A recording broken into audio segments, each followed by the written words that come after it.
Hello, it's Eric from Strong Medicine, and today I'm discussing an approach to back pain.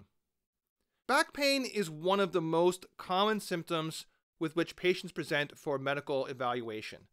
It is also one of the most frustrating symptoms for both patients and clinicians because the underlying etiology in most cases cannot be confirmed, as the physical exam and radiographic tests have poor sensitivity and specificity for the most common etiologies. On one hand, it's lucky that the overwhelming majority of patients will have a benign cause, like a pulled muscle, that will improve with time and conservative measures such as activity modification and physical therapy. But on the other hand, it makes it that much more challenging to identify the rare patient with a potentially life-threatening problem. Etiologies of back pain can be categorized as either primary back pathology, systemic disorders with prominent back manifestations, and referred pain, most commonly from retroperitoneal organs and other retroperitoneal structures. Starting with primary back pathology, it can be a little confusing because different terms can sound very similar yet refer to distinct pathologies, and these terms are sometimes used interchangeably in imprecise ways. First up is the most common of causes of back pain: musculo-ligamentous injury, also known as lumbosacral strain or just lumbar strain. It is most commonly caused by strenuous physical activity, particularly an activity that the patient is not accustomed to, for example, lifting heavy objects or sports that involve quick twisting motions of the lower back, such as tennis, basketball, and baseball. But not all patients will have such a history. Sometimes it can be caused by something as seemingly benign as falling asleep in an unusual position. Next is spondylosis, which is an umbrella term for various forms of degenerative arthritis of the spine. It can include chronic damage to the intervertebral discs or to the facet joints between adjacent vertebral bodies. Unlike musculo-ligamentous injury, which typically develops acutely and resolves over days to weeks, spondylosis develops slowly and becomes a chronic problem. Intervertebral discs act as cushions between adjacent vertebral bodies and are integral in our ability to move our neck and spine in different directions, but occasionally one can slip out of place or herniate and impinge on nerve roots as they exit the spinal cord, causing pain and, when severe, neurologic compromise. Anatomic abnormalities of the spine can lead to chronic back pain. These include scoliosis, which is a lateral curvature to the spine, and spondylolisthesis, which is when a vertebral body translates anteriorly or posteriorly relative to one of the neighboring vertebral bodies. Spondylolisthesis most commonly occurs in the lumbar region. Its severity can vary from being asymptomatic to causing debilitating pain and damage to exiting nerve roots. The term spinal stenosis refers either to narrowing of the central canal through which the spinal cord travels, or to narrowing of the neural foramina through which the nerve roots exit. Last in the category of primary back pathology is a compression fracture of a vertebral body.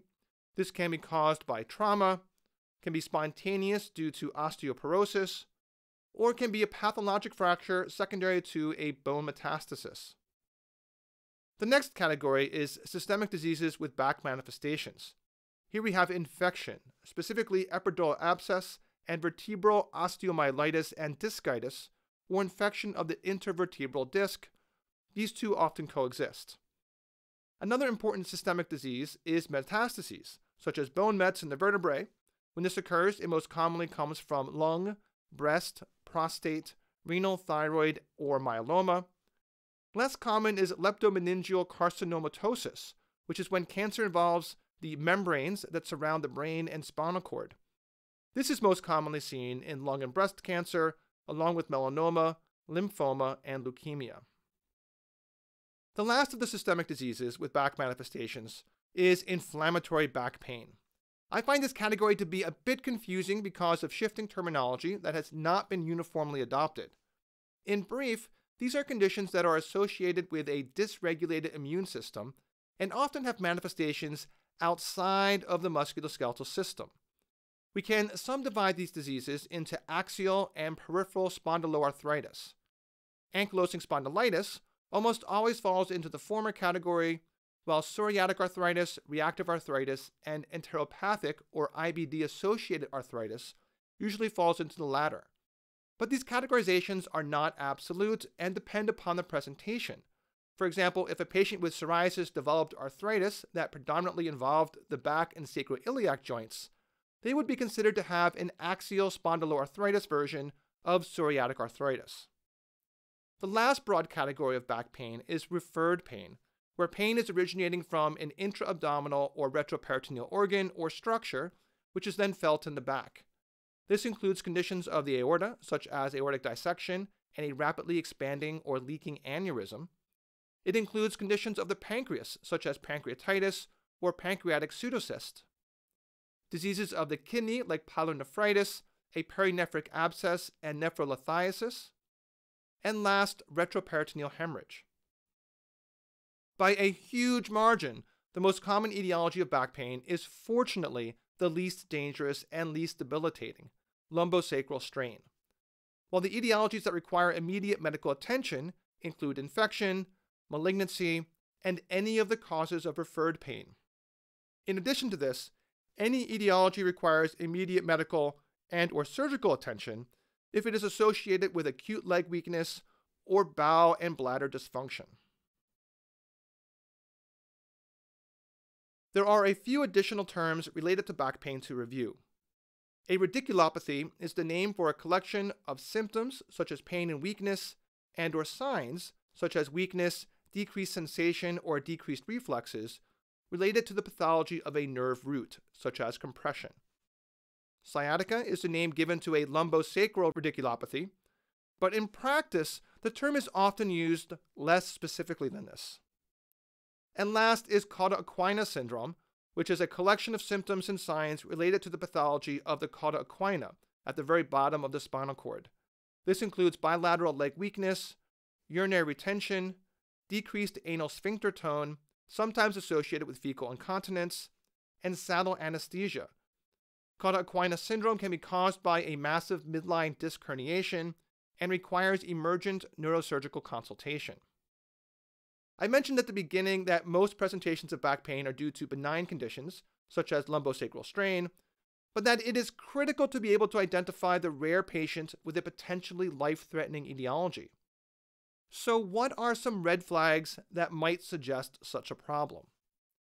Age above 50, a history of cancer, unexplained weight loss, and a failure to improve with conservative therapy are all risk factors for cancer.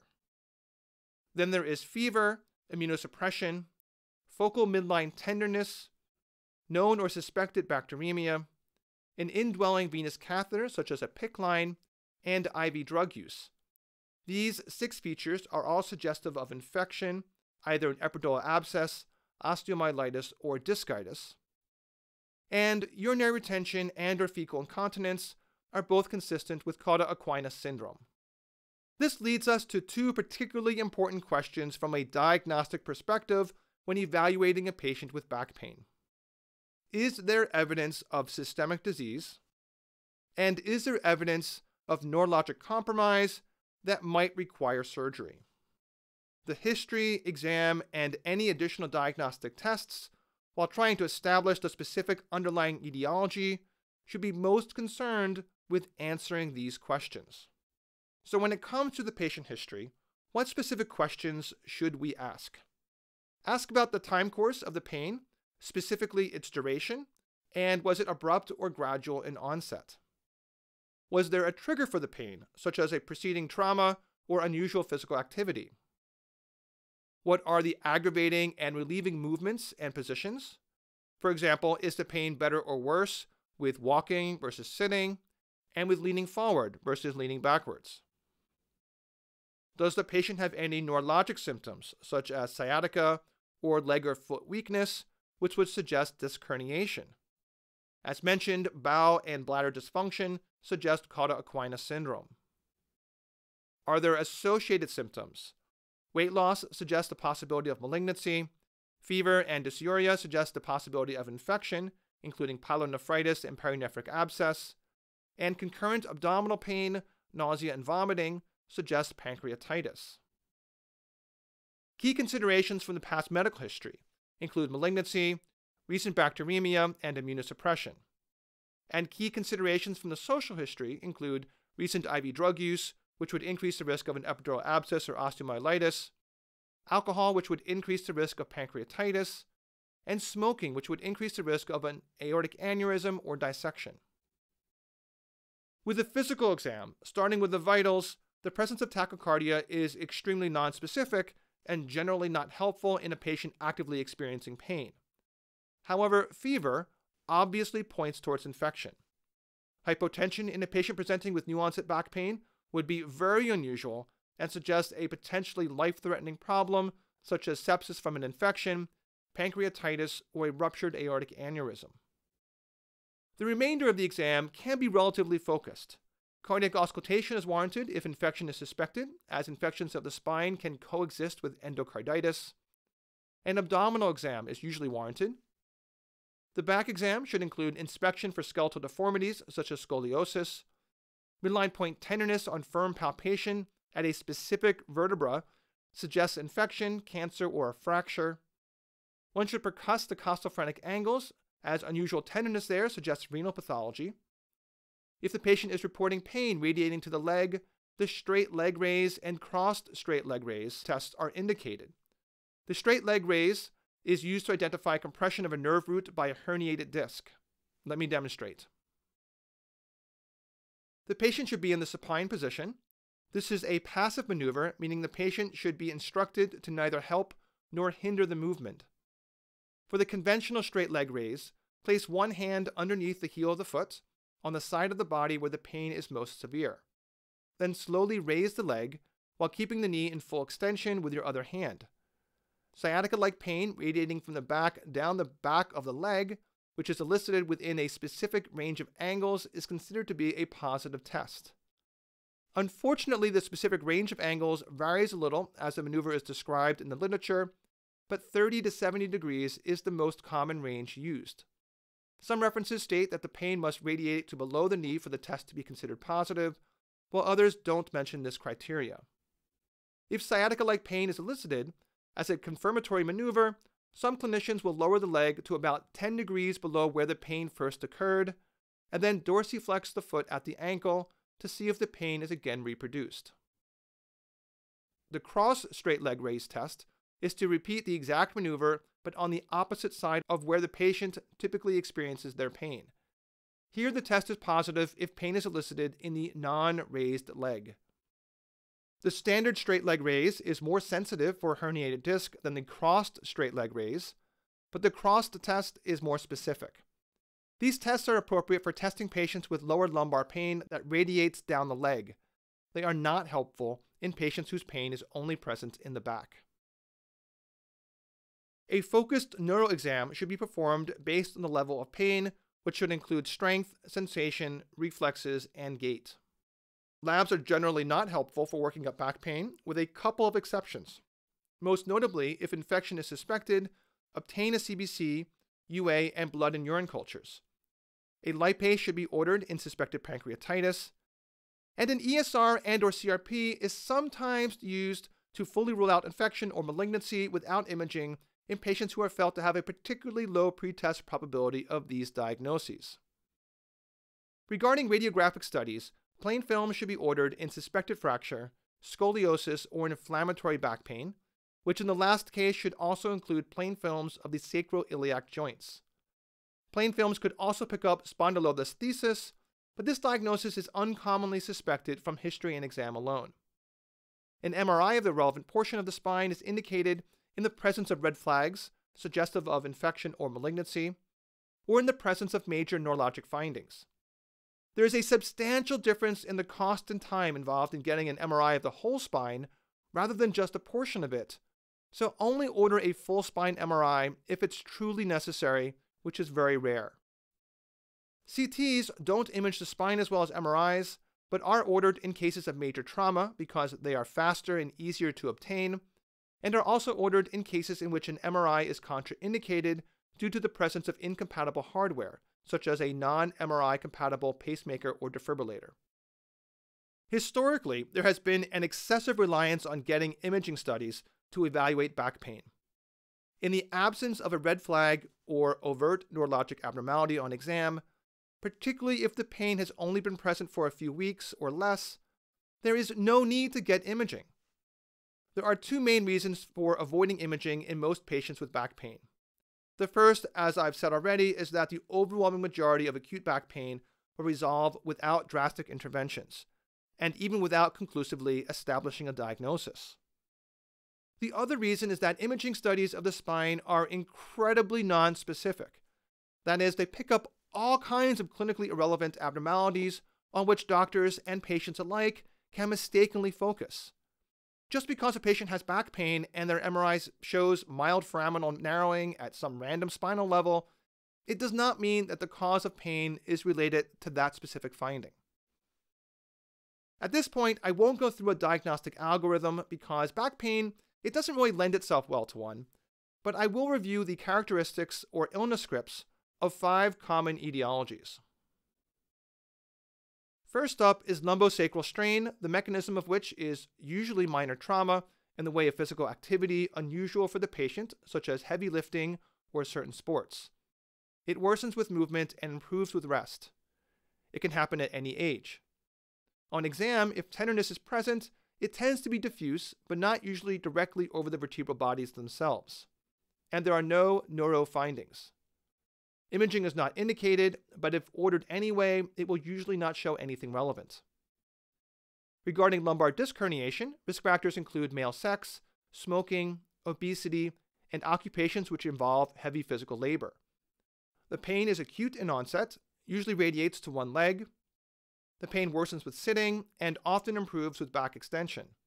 It can happen at any age, but most typically between 30 and 55. On exam, if there is significant impingement of a nerve root, there will be decreased sensation in a dermatomal distribution and decreased patellar or ankle reflex, more commonly the latter. Patients will usually have an abnormal straight leg raise test, plus or minus an abnormal crossed straight leg raise test. An MRI will confirm the diagnosis, but it is not always necessary. The term spinal stenosis can refer to narrowing of the central canal or narrowing of neuroforamina. It is most commonly caused by degenerative arthritis of the spine, also known as spondylosis, but can also be caused or exacerbated by spondylolisthesis. In spinal stenosis, leg pain is often worse than back pain. The pain worsens with prolonged standing or with walking, a phenomenon known as pseudoclaudication. Pseudoclaudication differs from arterial ischemic claudication in that the latter occurs upon walking but not upon standing. Pain from spinal stenosis improves with sitting or flexion.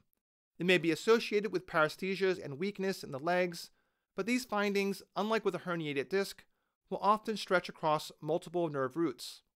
It is seen after age 50, particularly after age 70. On exam, symptoms can be induced by asking the patient to bend backwards, and the straight leg raise is usually negative or normal. Neuro findings may or may not be present. Diagnosis can be confirmed by MRI, which can also rule out uncommon but dangerous etiologies such as cancer. Inflammatory back pain, also known as spondyloarthritis, is caused by a collection of overlapping autoimmune conditions associated with the human leukocyte antigen B27, which is a specific protein found on the surface of some white blood cells. Inflammatory back pain is worse in the morning and improves with movement. It frequently awakens patients during the night and is associated with more than 30 minutes of morning stiffness. Symptomatic arthritis in other joints is present in about half of cases, and extra-articular manifestations are common, such as uveitis in the eyes. Inflammatory back pain is most classically associated with ankylosing spondylitis, but can also occur with psoriasis, reactive arthritis, and IBD, or inflammatory bowel disease. Age of onset is usually before 40. On exam, there is a decreased range of motion of the back, which can be associated with an abnormal Schober test, an exam maneuver that detects a limitation of forward flexion. Patients may have other articular findings. A diagnosis can often be made with plain films of the sacroiliac joints, plus or minus plain films of the spine. An MRI scan can be ordered if the diagnosis is strongly suspected, but plain films are non-diagnostic. The last significant cause of back pain is a vertebral compression fracture. Risk factors include trauma, osteoporosis, prolonged use of steroids, and bone metastases. The pain has a lot of variable characteristics, but is worsened with movement. In the absence of severe trauma or metastases, compression fractures are seen almost solely in patients over 70. On exam, when acute, there will be midline point tenderness at a specific vertebral level. Kyphosis may be present, indicating the possibility of past compression fractures. Usually, a plain film of the spine is sufficient for diagnosis. That's it for an overview of the etiologies and workup of back pain. The key takeaway points of this video. Back pain is one of the most common presenting symptoms. The most common cause of back pain, particularly in young and middle-aged adults, is lumbosacral strain, for which there is no specific diagnostic test. However, there are a number of red flags for more serious etiologies such as malignancy and infection. Imaging should be used only for those patients with a red flag or unusual physical exam finding, and should usually be an MRI scan rather than plain films unless a compression fracture, scoliosis, or inflammatory pain is suspected.